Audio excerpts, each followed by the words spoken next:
दूध पियोगे तो दूध बनेगा. So that is also I heard and after my delivery. वो बड़ा myth है actually कि दूध पियोगे तो दूध बनेगा. So you also hear same thing, right? Yeah, but people have to understand कि वो तो आपका हार्मोन है ना अंदर का, उसके रिफ्लेक्सेस ब्रेन ने देने हैं, तो वो तो होगा ही होगा. मतलब despite you drink milk or you don't drink milk, the idea behind it that the baby should be fed properly. Baby की कैलोरी या बेबी को फीडिंग आपकी इम्पोर्टेंट है. आप दूध पियो या ना पियो, अगर आपके हार्मोन्स अच्छे से काम कर रहे हैं तो दूध मिल्क सिक्रीशन आपका होगा ही होगा. You can't stop that. Yes, and there are few myths around cold food and hot food. वो क्या है, मतलब वो कितना सुनते हो आप, और मतलब कैसे एक्सप्लेन करते हो उनको कि कोल्ड फूड और हॉट फूड से ज्यादा मुझे वो सुनने में आता है राजमा छोले खाओगे कि तो गैस बन जाएगी, फिर बेबी को भी गैस बन जाएगी. I really don't know कि वो कितना true है कितना वो है, but I always say my patients to have warm food so that you know, so warm food tends to produce more energy in your body also. So I always say them to have a warm food. Unless it's scorching heat of 50 degrees, then I will say whatever you like to, but keep yourself hydrated. But I prefer warm foods because just to make the patient also little warm. आपके pens हो रहे होते हैं तो psychologically वो बहुत help करता है, मुझे ऐसा लगता है. क्योंकि फॉर एग्जांपल जब पीरियड्स होते हैं, we tend to drink a lot of warm milk and warm water just to soothe ourself. That is what I do. But warm और कोल्ड से ज्यादा मुझे राजमा छोले वाला मतलब बहुत सुनने को मिलता है कि आस्किंग फॉर राजमा चावल तो गैस हो जाएगी, तो बेबी को भी गैस हो जाएगी. वो मिलता है, but I don't fight against this और I don't put up my point of view. I like each body is very different, so whatever you and your body, you are the best judge to it, so go accordingly. तो आजकल बहुत हमारे Indian rituals में practice होता है कि कोई बड़ा सियाना इंसान बच्चों को गुड्डी पिलाता, तो वो हनी यूज होता है. एंड एक्चुअली ये चीज बहुत ज्यादा लाइमलाइट में आ गई है after Sonam Kapoor said it on interview that I did not allow my Pandit ji give the first thing as a honey to the baby. So what's your take on this? Yes, so I'll tell you my personal story when my baby boy delivered. So I strictly said my husband को कि हाँ please don't allow anybody to put anything in my baby's mouth. As you said that पहले की जो rituals चल रही थी उनके पीछे कुछ और reason था. जो हनी देने का रीजन था वो ये था कि हाँ जब मदर डिलीवर कर रही होती है, इंस्टेंटली मदर जब होम डिलीवरीज वगैरह होती हैं तो they are not in that state कि वो कुछ फीड करा पाए बच्चे को, because home delivery is itself a task. मतलब वो बिल्कुल थक हार के कैसे पुश करती होंगी, you can say without episiotomy कैसे पुश करती होंगी बेबीज को ना. सो वो बिल्कुल स्टेट में नहीं होती थी कि हाँ वो कुछ. तो for instant energy people used to give this honey and gud ka pani so that the baby does not have any hypoglycemic episodes. मतलब ग्लूकोज कम नहीं हो जाए बेबी की बॉडी में ना. वो वहां से स्टार्ट हुआ. देन somebody added this कि हाँ बेबी को ये अगर घुट्टी पिलाएगा कोई बड़ा इंसान घर का तो उसके गुण इसमें आ जाएंगे. ठीक है. So when I did not allow it, my elder family member said, and actually I lost a lot of blood, like 11 से 7 पे हीमोग्लोबिन आ गया था मेरा, पोस्ट पार्टम हेमरेज टाइप का हो गया. So I was not in state of feeding. So जो sister थी उन्होंने थोड़ा बहुत फॉर्मूला दे दिया बिकॉज ही वाज क्राइंग.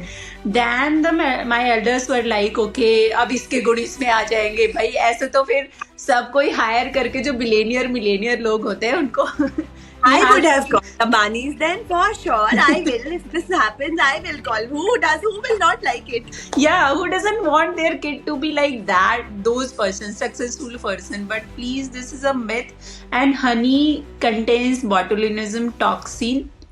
जो बैक्टीरिया बहुत ही सीरियस इन्फेक्शन करा सकता है बच्चे में. इंटेस्टिनल ब्लीड कर सकती है. Newborn babies gut is very very sensitive. हम इवन फॉर्मूला भी देने से कतराते हैं कि बच्चे को हार्म हो जाएगा. ब्रेस्ट फीडिंग ही देना because that is the best thing for the baby. So उसके ऊपर अगर आप ऐसा बैक्टीरिया बच्चे के पेट में डाल देते हो जो उसको इन्फेक्शन करा सकता है तो it can cause life threatening issue in the baby. So I would request please don't fall in that method. Actually ये बच्चा रो रहा है, फीड करा दो. बच्चा रो रहा है, colic pain है. So how do you differentiate between a normal crying and a colic crying or a discomfort? And is feeding always an answer to it? No, there are like hundreds of reason for the baby crying. Diaper rash हो सकती है, गीला diaper हो सकता है, over sensitivity हो सकती है, बिकॉज जैसे ही बच्चा पैदा होता है सारे relatives they rush to hospital to meet the baby, they rush to home to meet the baby. So that might cause overstimulation, that might cause any kind of infections also. Nose block is another reason. Urinary tract infection if we don't maintain hygiene initial days mein, so that is another reason. So there are so many reasons for the baby crying, not only the hunger, because baby के पास तो एक ही तरीका है अपना communication करने का, that is a crying. सो उसको कुछ भी चाहिए होगा वो क्राई करेगा, राइट.